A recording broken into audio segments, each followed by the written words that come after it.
अऊज़ु बिल्लाहि मिनश्शैतानिर्रजीम बिस्मिल्लाहिर्रहमानिर्रहीम।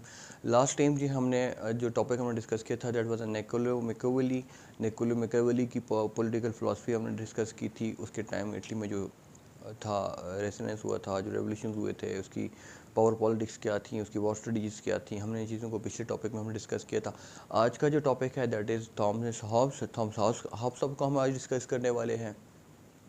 तो कई जो मुझे लोगों के मैसेजेस आए उन्होंने कहा सर कि आपने जो हमें पढ़ाया है पॉइंटर्स के थ्रू, ठीक है, आप पॉइंटर्स में डिफाइन करें एक रोड मैप के ज़रिए, तो काइंडली आप हमें उसी तरह से आप हमें ब्रीफ करें।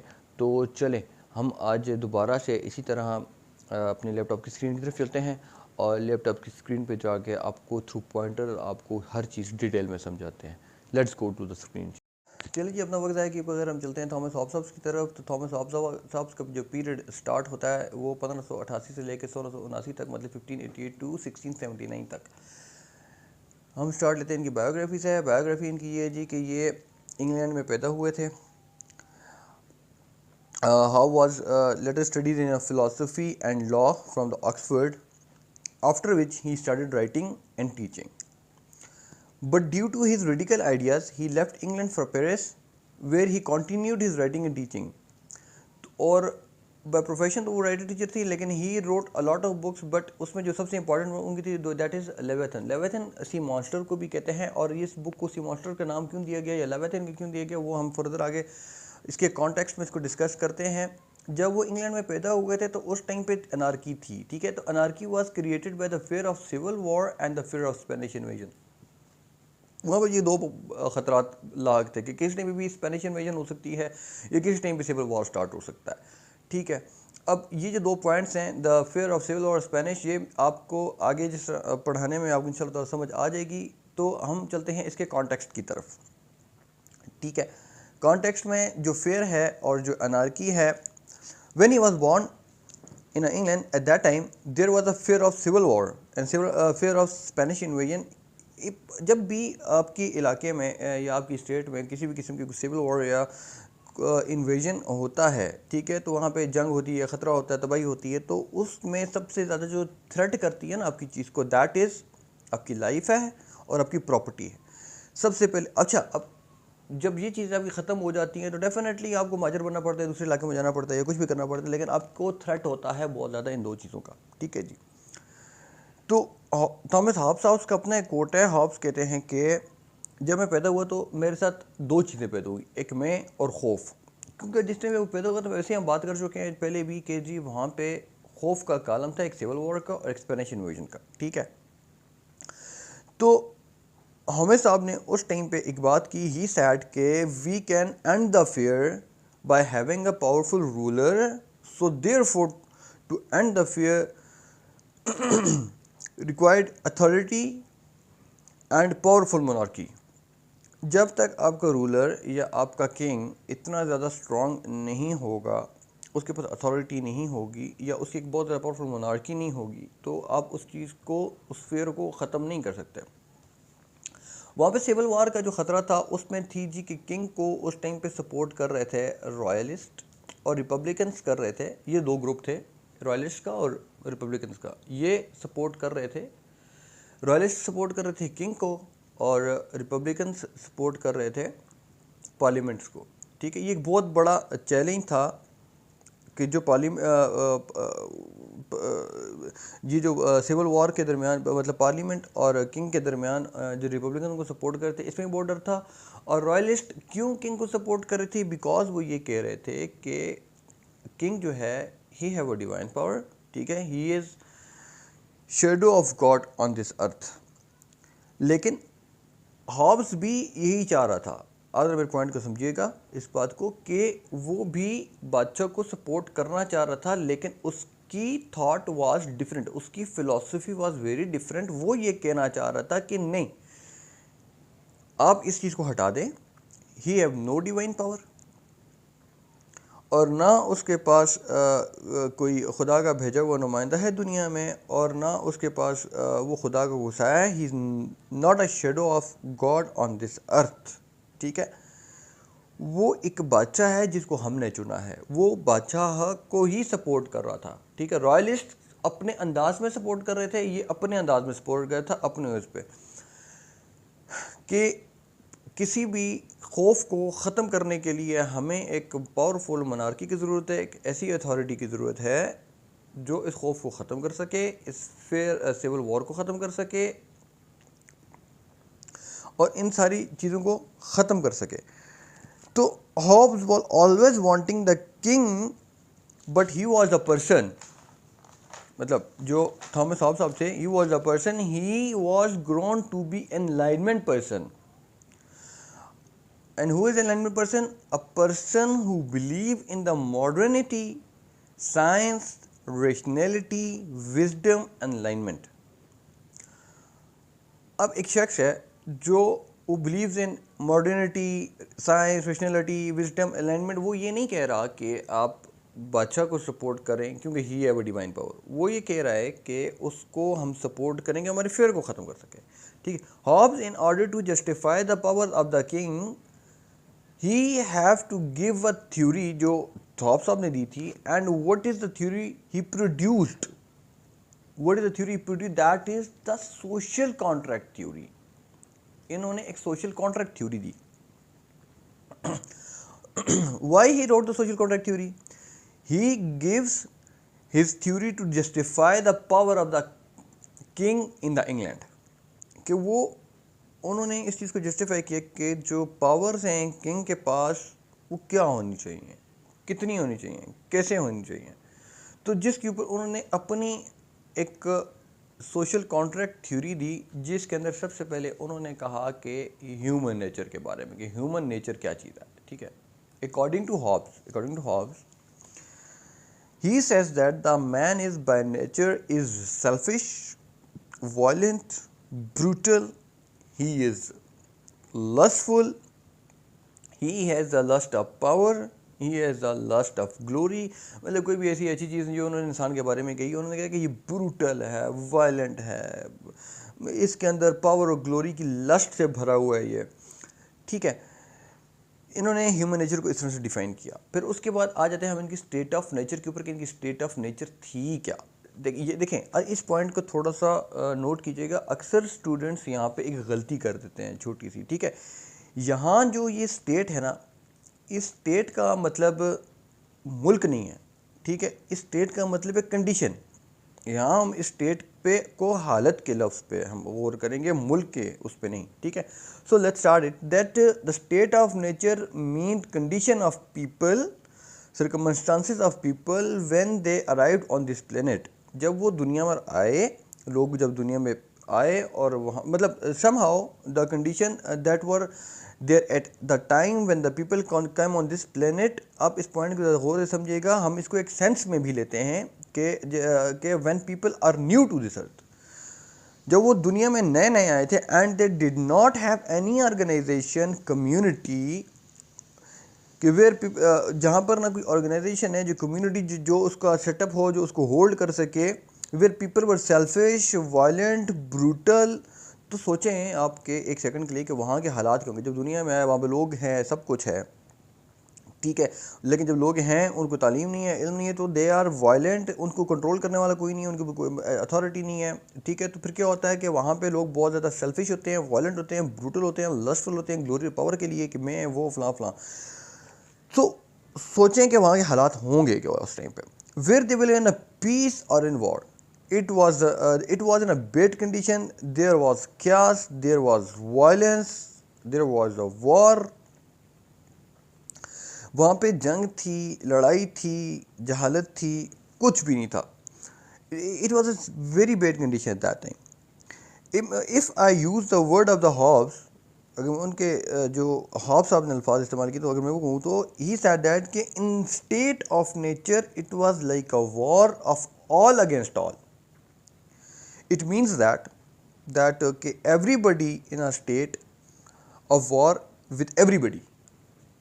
ठीक है, ये थॉमस हॉब्स साहब के वर्ड थे। So life was so brutal, life was so nasty at that time, life was uncertain, life was short,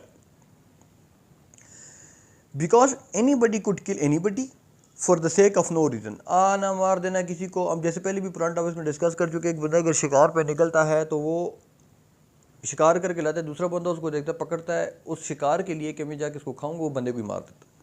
ठीक है, there is no rules, no regulations, anybody kill anybody for the sake of no reason.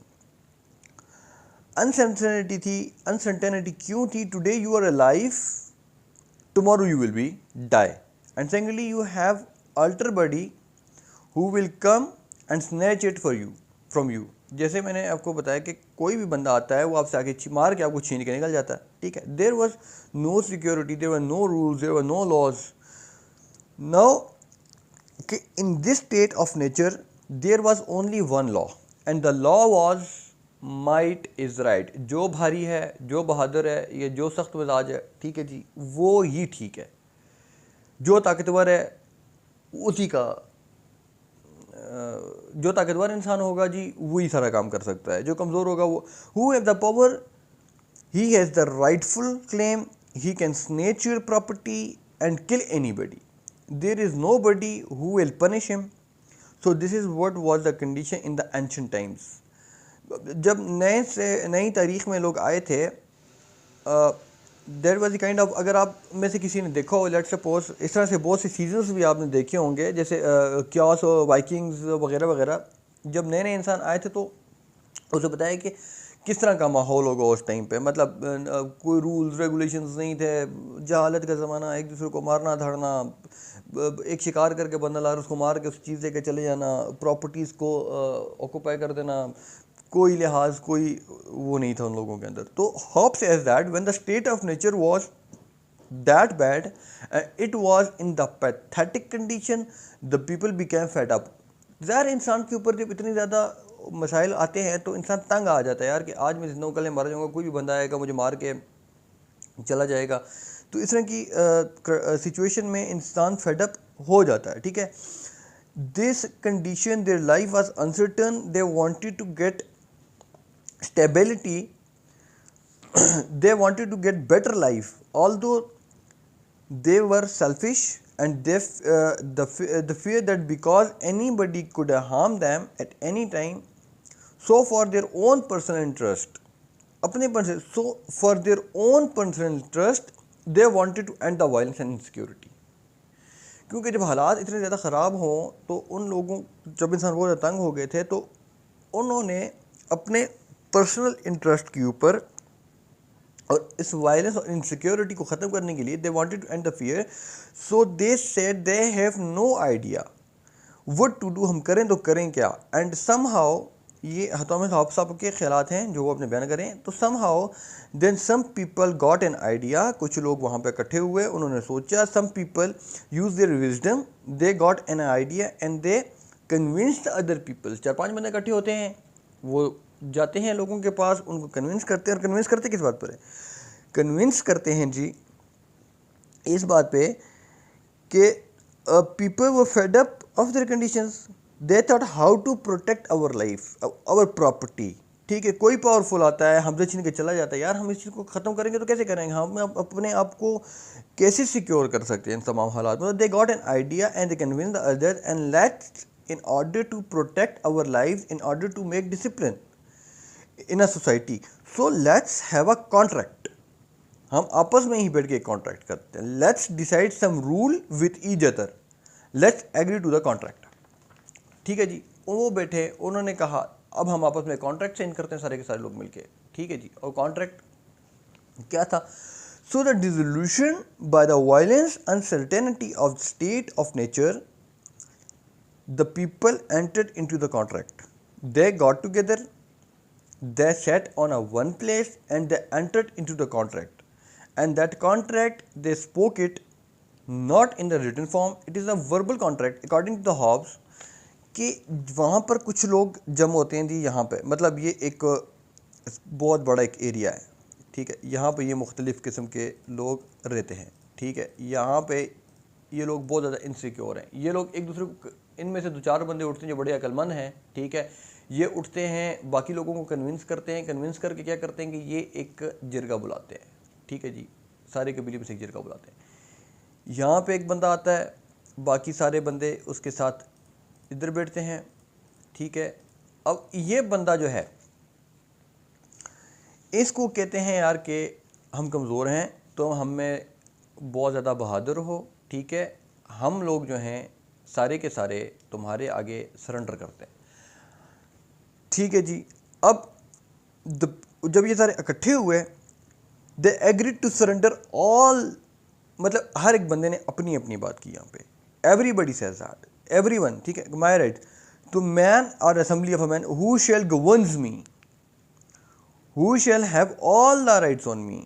मतलब ये मेरे एक exact अल्फाज नहीं है, लेकिन people spoke the contract, each one is speaking, ठीक है, एंड आई से आई एग्री, आई सरेंडर, मतलब जो उन ओथ लिया, उन लोगों ने कहा कि जी I agree, I surrender, I give up all my rights to this man, which man, this man, I give all my rights to this man, or assembly of the man who is that by the who was the man that, जिसके बारे में आपको already बता चुका हूँ, ये वाला बंदा, ठीक है, the most powerful among them, the most powerful, and they thought in this way they bring certainty. क्योंकि जब उन्होंने सारी की सारी पावर इसको अपनी दे दी तो जाहिर सी बात उन्होंने कहा जी कि हम सारी पावर तुम्हें देते हैं, हमारे एरिया, हमारी स्टेट या हम टाउन जिसमें हम रह रहे हैं, तुम जो ऑर्डर्स करोगे हमने अपना राइट तुम्हें दे दिया है, हम इस चीज़ पे एग्रीड हैं जी कि तुम हमारे सरदार हो, तुम जो कहोगे वही होगा, तुम्हारे बगैर कुछ नहीं हो सकती क्योंकि तुम हम लोगों में सबसे ज़्यादा ताकतवर इंसान हो। ठीक है, तो उसमें उनके कुछ फीचर्स रखे गए थे ड्यूरिंग जब ये कॉन्ट्रैक्ट हो रहा था, ठीक है, तो उस कॉन्ट्रैक्ट में इन लोगों ने कुछ फीचर्स रखे थे। ये वाला पॉइंट जो है फीचर ऑफ दी कॉन्ट्रैक्ट, ठीक है, दैट वन, दिस वन, ठीक है जी। तो यहाँ पर जो लव स्टेट है इसका जो बेसिक आइडिया है जो आप सब लोगों को पता होगा, ठीक है, उसके स्टेट के 4 एलिमेंट होते हैं। Number 1 population, number 2 territory, number 3 government, number 4 sovereignty. अब what is the sovereignty? Sovereignty in the state there has to somebody who take the final decision. जैसे देखें आपके घरों में भी होता है कि हर घर में होता है कि कोई मामला है, पहले बहन भाई आपस में डिस्कस करते हैं और वो चीज़ लेके अपनी वालदा के पास जाते हैं, फिर उसकी मुशावरत होती है, फिर वो जब आपके एक ऐसी पावर होती है घर में, जैसे कि आपके वाले साहब होते हैं, तो वो जब चीज़ उठा के वाले साहब के आगे रखी जाती है तो फिर फाइनल डिसीजन उनका ही होता है। It is are not taken without its consent. Sovereign के कॉन्सेंट के बगैर आप वो नहीं कर सकते। एक स्टेट बन गई, क्यों बन गई? क्योंकि स्टेट में एक सॉवरन बन गया। जब एक सॉवरन बन गया, now who is the sovereign the state? That who is assemble of the man according to the Hobbes, जो हॉब्स साहब ने कहा, जो उसका कॉन्ट्रैक्ट है, a man of ruler, council of rulers, to whom all the people surrender all their rights to him according to the Hobbes. State is artificial. According to this social contract theory, state is artificial, man-made. They created it for its own interest. Hobbes साहब के कहने का मतलब ये है कि जी जो state है ये एक आर्टिफिशियल चीज़ है, ठीक है। ये अब इसके अंदर जो आप कॉन्ट्रैक्ट लिख रहे हैं या आपस में आप कॉन्ट्रैक्ट कर रहे हैं, तो ये कोई डिवाइन नहीं है, ठीक है। ये आप अपने इंटरेस्ट के लिए करें, और आपकी इंटरेस्ट क्या है? आपके इंटरेस्ट है वो इनसिक्योरिटी, वो वायलेंस, वो फियर, ठीक है, जिसका आपको हर टाइम ख़तरा लाहक होता है, ठीक है। अब वो हर टाइम में ख़तरा लाहक होता है। तो उसके बाद उन्होंने ये जो यूनिलैटरल, उसका जो पहला था, that was the unilateral contract. This contract was unilateral. Unilateral means there is no terms and condition, मतलब वहाँ पे कोई उनकी कोई टर्म्स एंड कंडीशंस नहीं थी इस कॉन्ट्रैक्ट के बारे में, ठीक है। उनका सिर्फ और सिर्फ कहना ये था कि हमने बंदा चुन दिया, हमने अपनी सारी की सारी चीज़ें तुम्हारे हवाले कर दी हैं, लिहाजा तुम ही हर चीज़ को संभालो, हमने अपनी हर चीज़ तुम्हें दे दी है, ठीक है। उस कॉन्ट्रैक्ट में people surrender their rights to man of assembly. It was demanded by people not by the ruler, क्योंकि ये लोगों की डिमांड थी और लोग, पीपल की तो डिमांड थी नहीं, सॉरी रूलर की डिमांड तो थी नहीं। रूलर ने तो पीपल की डिमांड के ऊपर आया और उनसे मशावरत के बाद उसने एक स्टेट के अंदर कॉन्ट्रैक्ट बनाया जो कि अनरिटन था, ठीक है। वो वर्बल कॉन्ट्रैक्ट था और वो उन्होंने हर हाल में मानना था। अगर वो नहीं मानते थे तो जिसमें उन्होंने खुद कहा था कि हमें इसी की सज़ा दी जाए, ठीक है। तो दैट मतलब इसमें अब एक और चीज़ आ जाती है, दैट इज़ अनकंडीशनल। अनकंडीशनल तो इसका मतलब है कि जी total power was submitted to the king, all the rights of given to him. और उन्होंने कहा वी विल फॉलो यू यार, कोई शर्त नहीं, जो मर्जी है करो, might is right, you are right, you are the king, हम सब तुम्हें फॉलो करेंगे, जैसे तुम कहोगे वैसे चलेंगे, उसके अलावा हम बिल्कुल भी नहीं चलेंगे, जैसे तुम कहोगे वही होगा। ठीक है, तो वो हो गया जी इर्रेवोकेबल कॉन्ट्रैक्ट। इर्रेवोकेबल कॉन्ट्रैक्ट कैसे? This verbal contract was irrevocable but it is unilateral. Unilateral मैं बता चुका हूँ कि no terms and condition, unconditional and king or assembly of the man is sovereign, no one can take his sovereignty back. उसकी हुक्मरानी को कोई भी शख्स वापस नहीं ले सकता, ये उन्होंने अपने टर्म्स एंड कंडीशन में वर्बली बता दिया, और जिसको हर हाल में लोगों ने फॉलो करना ही करना था। You live with the king, king's power and the council ever. You can't take it away. You are submitted. You have surrendered. Nothing comes back. अब आपने इस कॉन्ट्रैक्ट के मुताबिक हर चीज़ अपनी आपने सरेंडर कर दी, हर चीज़ जो है वो आपने किंग को दे दी। जब आपने हर चीज़ किंग को दे दी तो मतलब ये कि ये जो सोशल कॉन्ट्रैक्ट थ्योरी थी हाउस साहब की, इसके मुताबिक कि उन्होंने फेयर को ख़त्म करने के लिए लोगों ने मुशावरत करके एक सरदार चुना, अपनी सारी की सारी पावर उसको दे दी, उसको कहा कि जी हम तुम्हारी पनाह में हैं, now you are the king, you are the ruler, we will follow you, हमने अपने सारे के सारे राइट्स तुम्हें दे दिए हैं, इसलिए अब जैसे तुम कहोगे हम वैसे का वैसा करेंगे, हम तुम्हारे पीछे चलेंगे, लेकिन डिसीजंस तुम लोगे, you will be the powerful. ठीक है, अब एक मिनट आपको और लेता हूँ मैं इस चीज़ पे कि नाउ दिस वाज, ये तो थॉमस हॉब्स की थ्योरी आ गई। ठीक है, नाउ रिलेटेड जो हमने उसकी कंडीशंस थी, हॉब्स साहब के ज़माने में पार्लियामेंट और बादशाह में जो कॉन्फ्लिक्ट चल रहा था ना उस टाइम पे, ठीक है, कि किसके पास इख्तियार हो, रिपब्लिकन कह रहे थे कि पार्लियामेंट के पास हो, एंड रॉयलिस्ट कह रहे थे कि जी किंग के पास हो। फेयर था, जो शुरू में बताया था मैंने आपको कि सिविल वार हो सकती है, तो वो बादशाह को सपोर्ट कर रहे थे। रॉयलिस्ट थे जिनमें हॉब्स भी था, बट रॉयलिस्ट सपोर्ट कर रहे थे डिवाइन राइट के सेंस में, जैसे मैंने आपको पहले भी बताया। अब हॉब्स और ने सपोर्ट तो कर रहा था बादशाह को, लेकिन किस तरह से करना था, लॉजिकली एक उन्होंने theory the, he imagine this, he gave his theory and manufacture his theory कि यार ये एक थ्योरी है जिसके ऊपर मैं किंग को सपोर्ट कर सकता हूँ, क्योंकि उन्होंने फ़िलासफ़ी में ये चीज़ अपनी बताई, अपनी थिंक की ही वाला थिंकर, तो उन्होंने कहा कि हमें मोनार्की चाहिए, क्योंकि उस टाइम पे फिर बात तो फेयर की आ जाती है कि फेयर किस चीज़ का था, सिविल वॉर का। उनको एक बेशक पढ़ा लिखा हुक्मरान हो, लेकिन उनके मुताबिक हुक्मरान ऐसा होना चाहिए जो बहुत सख्त हो। ठीक है, और अब सवाल ये कि अगर बच्चा गलत भी कर रहा है, let's suppose, do people have the right to revolt? Do people have the right to revolt against him?